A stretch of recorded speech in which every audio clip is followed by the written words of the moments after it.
যেতে হবে। কি বলেন? আমাদের জাতির সমাজ স্বাভাবিক একটা কথা বলবো, মিষ্টির দোকানের অভাব নাই, কিন্তু আপনি যখন বিয়ের বাড়িতে যাবেন সেখানে গিয়ে বাজার দোকান থেকে বেশি যেতে পারবেন।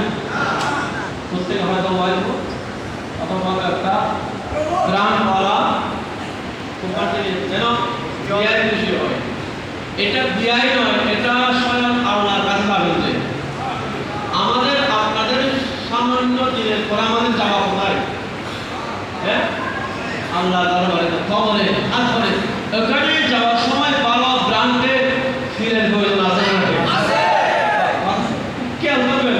এখন যদি দেখেন